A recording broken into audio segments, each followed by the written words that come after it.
On passe sur notre deuxième temps sur les mutations un peu que vous avez constatées chez vos clients et dans vos secteurs respectifs. D'abord, peut-être sur le plan global, Barbara, l'évolution des attentes des clients de Cushman, et même si ça fait peu de temps que vous êtes présidente de Cushman & Wakefield France, est-ce que vous avez déjà perçu quelques signaux faibles, ou peut-être forts d'ailleurs, de mutation et de changement de comportement ou de demande de la part de vos clients? Faible ou fort, je qualifierais pas ni de faible ni fort, mais je voudrais distinguer déjà les deux catégories de clients qui sont les nôtres. Alors, pour ce qui relève, on va dire, des utilisateurs, on constate finalement que l'interrogation principale porte sur leur nouvelle empreinte immobilière. En gros, c'est est-ce que je suis bien logé? Où dois-je me loger? À quel coût? Comment dois-je aménager mes locaux? Tout ça, ce sont des réflexions effectivement qui animent au quotidien nos clients utilisateurs. Le où dois-je m'installer est très important aussi parce que, encore une fois, l'année 2020 est une année de crise, 2021 sera une année de transition, mais on est tous dans la réflexion de l'attractivité des talents pour plus tard. Toutes les entreprises et tous les chefs d'entreprise raisonnent à long terme. Donc le où je vais m'installer, il est clé, parce que où je vais m'installer, c'est là où je peux faire venir des talents, là où les talents peuvent habiter, etc., etc. Ça, c'est la première des questions, peut-être que se posent nos clients utilisateurs. La deuxième, c'est comment je vais gérer mon écosystème de travail entre le présentiel, le distanciel et les tiers-lieux. Et tout ça amène à des réflexions sur à la fois le coworking, à la fois le corpo-working aussi pour les clients utilisateurs qui sont détenteurs de leur immobilier pour certains et qui se disent finalement plutôt que de sous-louer des surfaces, ça ferait du sens éventuellement d'accueillir sur un mode agile, contractuel d'autres entreprises, pourquoi pas des entreprises qui sont liées à mon écosystème industriel ou d'autres, tout simplement pour faire tourner les méninges de tout le monde. Bref, il y a beaucoup de questionnements, beaucoup d'agitation, beaucoup de réflexions. Tout ça, je pense, vraiment beaucoup animé l'année 2020. Je pense que l'année 2021, ils vont sans doute passer à l'action.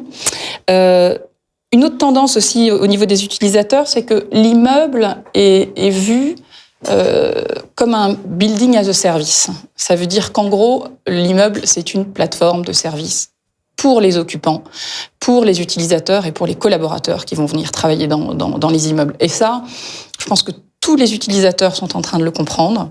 Et donc, le niveau d'exigence des immeubles qui seront produits, transformés, etc., devra intégrer cette dimension de nouvelles amenities, hoteling, capacité aussi à intégrer la dimension, les conséquences, on va dire, de l'adoption du flex office par rapport aux contraintes sanitaires. Est-ce que mon bureau a été occupé? Est-ce qu'il a été nettoyé, etc., avant que je revienne l'utiliser.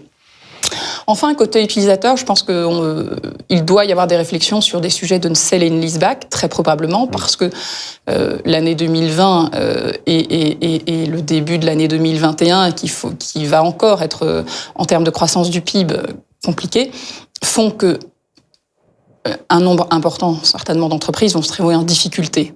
Or, quand on est propriétaire de ces actifs immobiliers, en particulier quand les actifs immobiliers sont au cœur de la stratégie de l'entreprise, parce que ils sont liés à la production de l'entreprise, ils sont liés à éventuellement sa R&D, etc.